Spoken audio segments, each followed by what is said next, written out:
The notice arrived on a Tuesday morning, a manila folder placed on the hall table at Bagshot Park while the family was still at breakfast. The paper inside was warm from the courier's bag. One sheet, Crown Estate letterhead, 3 words circled in red ink on the second line. Properties under review. Beneath them, a timeline, 12 months to vacancy. Edward picked it up on his way to the kitchen. He turned the page over, looking for more. There was nothing on the back. He read the circled words once, set the letter down on the counter, poured his coffee, and read them again. The house was quiet. Sophie was upstairs with the children. Morning light came through the tall windows and fell warm across the table. The coffee went cold in his hand. And on that single sheet of paper, the home his family had lived in for 11 years was listed as available. Bagshot Park sits at the southern edge of Windsor Great Park. 65 rooms, red brick, white stone columns, a gravel drive lined with oaks that turn copper in autumn. It is grand, but it is not famous. That is the point. Edward and Sophie chose it because nobody paid attention to it. There are scuff marks on the hallway floor from the children's shoes.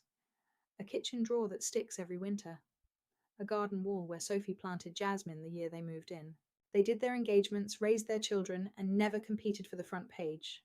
They were the royals the tabloids forgot to photograph. Their modesty was supposed to be a virtue. It turned out to be a vulnerability. The reallocation plan had been circulating for weeks before the notice reached them. Camilla's allies within the property office had drawn up a list of residences that could be repurposed. The criteria were practical, underused, low-profile occupants, minimal public pushback. Bagshot Park met every condition. Not because Edward and Sophie had done anything wrong, because they had done nothing loud enough to make removing them expensive. The family that caused the least trouble was the easiest to move, and no one expected them to push back. Edward did not call his brother, he did not call the palace, he called his solicitor, and he gave one instruction: review the full lease for Bagshot Park, not the summary, not the digital file the property office kept on its servers, the original document, including every appendix, every amendment, every clause that had been filed in the physical archive, but never scanned. The solicitor asked why. Edward told him to read every page and call back when he finished. Then he hung up the phone. He stood at the kitchen window for a long time, watching the oaks at the end of the drive.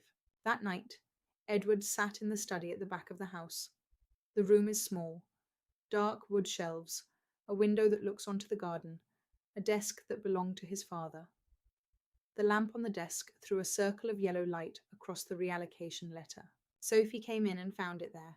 She picked it up and read it standing.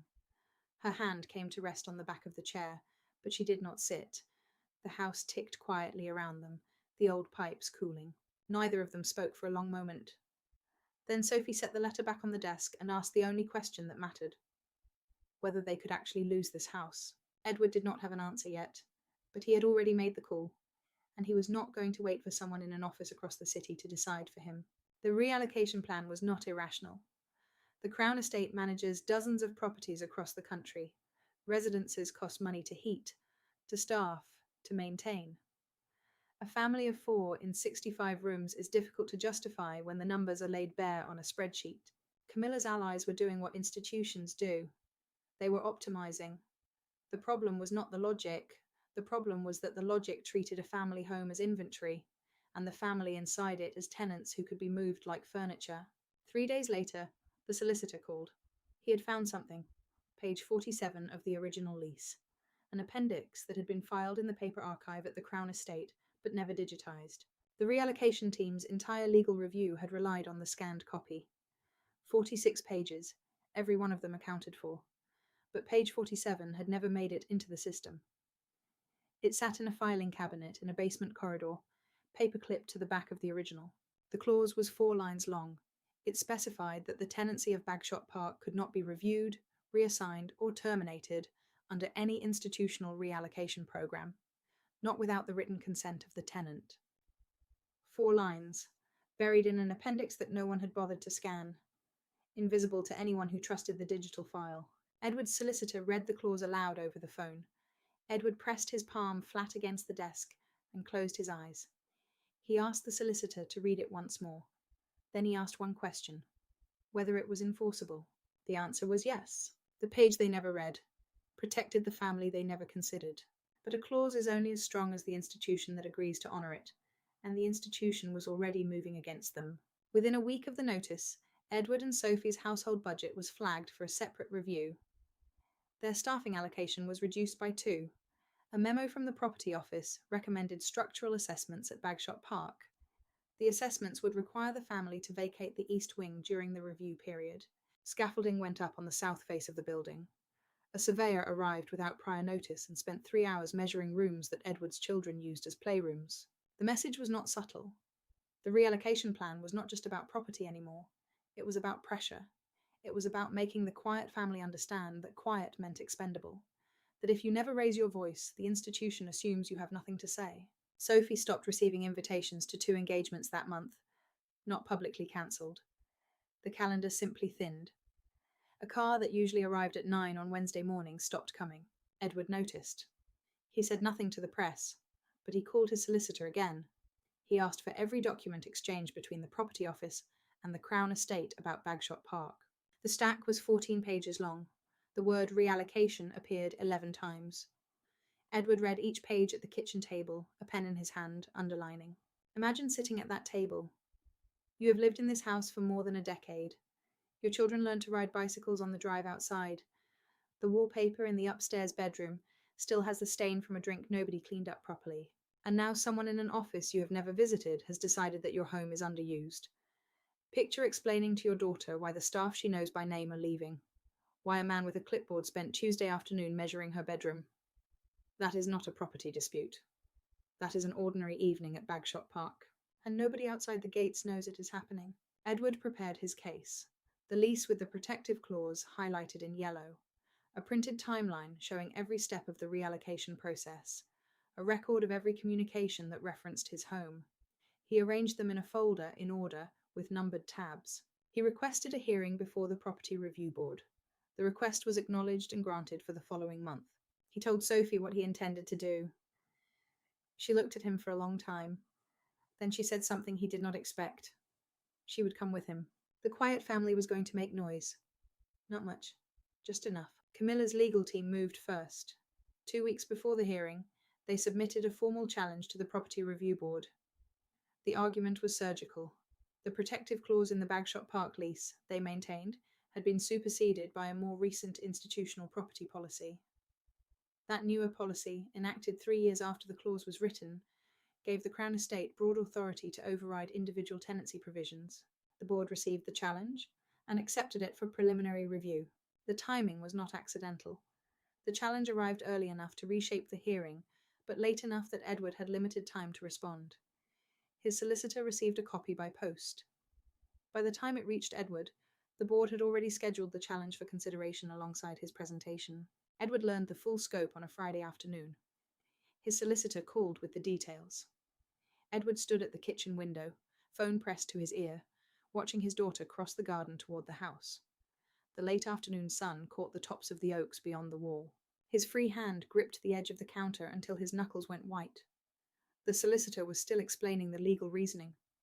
Edward was not listening anymore. He was watching the back door his daughter was about to walk through, and thinking about what it would mean if she could never walk through it again.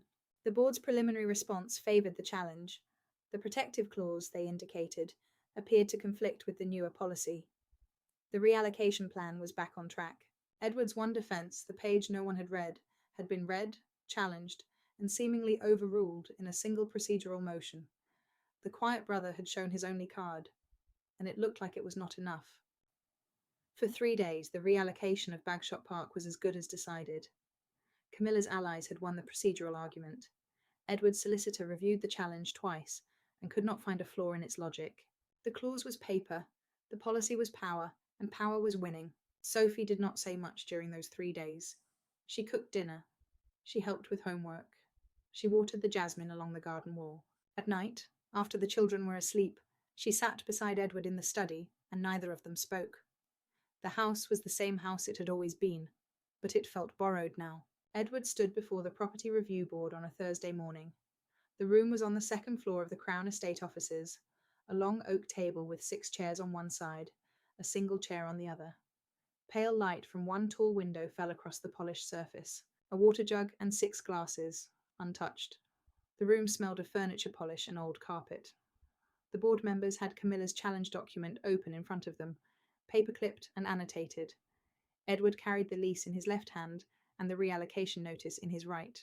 Sophie sat behind him, near the door, in a chair that had been added at the last moment. She did not speak during the hearing. She did not need to. She never had. Her presence said everything she intended it to say. This is not just his home. It is ours. Edward did not raise his voice. He did not argue precedent or policy. He walked to the table and placed the lease down, open to page 47. Then he placed the reallocation notice beside it. He aligned both documents so their edges were parallel. His movements were careful and deliberate. And then he waited. The room held its silence for 8 seconds. One of the board members leaned forward and adjusted her glasses to read the clause. Another glanced between the challenge document and the lease, then back again. Edward's jaw tightened, but his breathing stayed level. His eyes did not leave the documents on the table. He made one request. He asked the board to obtain an independent legal opinion before making a final determination. He did not mention Camilla by name. He did not mention the staffing reductions, the vanishing invitations, or the surveyor who had measured his daughter's bedroom. He asked for one thing only, that someone read the full document before deciding where his family would live. The independent legal opinion arrived 11 days later. It was 9 pages long. The conclusion was on page 8. The protective clause in the original Bagshot Park lease was valid, enforceable, and could not be overridden by any subsequent institutional policy. The newer policy applied to standard Crown Estate tenancies. The Bagshot Park lease was not a standard tenancy. It contained an individually negotiated provision that carried specific legal precedence over general institutional directives. The reallocation memo was returned to the property office, stamped in red ink. One word: void. Edward's solicitor called him at 4:30 on a Wednesday. Edward was in the front garden, pulling weeds along the wall where the jasmine grows. He stood up slowly and brushed the soil from his knees. The jasmine was blooming. He listened. When the solicitor finished, Edward thanked him. His voice broke on the second word. He cleared his throat and said it again. Then he walked inside and found Sophie in the kitchen. He set the phone on the counter and she looked at his face. She knew before he spoke. Bagshot Park was locked. Permanently. No review, no reallocation, no vacancy timeline. The quiet family was staying. The page they never read protected the family they never considered. But protection has a price. Edward had done something no one expected from the quiet brother. He had formally challenged an institutional property decision. He had hired solicitors, requested hearings, and stood alone at a table across from people who answered to his sister-in-law. The family that never made noise had made a sound the institution would not forget. Sophie understood the cost before Edward did. On the drive home from the hearing, she told him the invitations would probably not all come back. Edward nodded. He already knew.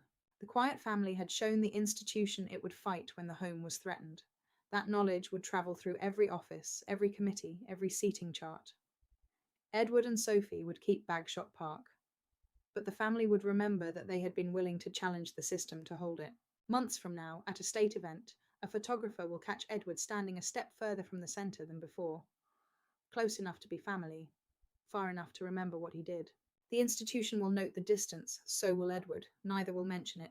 The solicitor found one more detail weeks later. The protective clause on page 47 had not been inserted by a Crown Estate lawyer. It had been placed there at the personal direction of the Queen herself. In 2015, when she approved Edward's move to Bagshot Park, she instructed that a specific provision be written into the lease, a clause ensuring that her youngest son's home could never be taken from him under any future institutional reorganization. She did not announce it. She did not explain it to the family. She simply made sure the protection was there, filed and witnessed, waiting on a page that would only matter if someone tried to take what she had given. The clause carried her handwritten initials in the margin. ER, 2 letters in blue ink. The late sovereign's direct authority, embedded in a page that no one in the current administration had ever bothered to read. Edward's home was not protected by a bureaucratic accident. It was protected by his mother. She had seen what might come, and she had written her answer into the lease before anyone thought to ask the question. Edward stands at the front door of Bagshot Park. Inside, his family is home. The sound of a television down the hall. A child's voice calling from another room. The smell of something cooking. Outside, the gravel drive is empty. The evening light is low and warm across the brick. The reallocation notice sits in the bin by the gate, the red stamp visible through the clear liner. In Edward's hand, the lease. Page 47, still marked in yellow. He does not read it again. He does not need to. He folds the lease closed and steps inside. The door shuts behind him. The lock turns. The page they never read protected the family they never considered. A quiet family. A forgotten clause. The legal team that never bothered to read the full document, lost to the brother who did. Bagshot Park is not a property under review. It is a home that was always protected.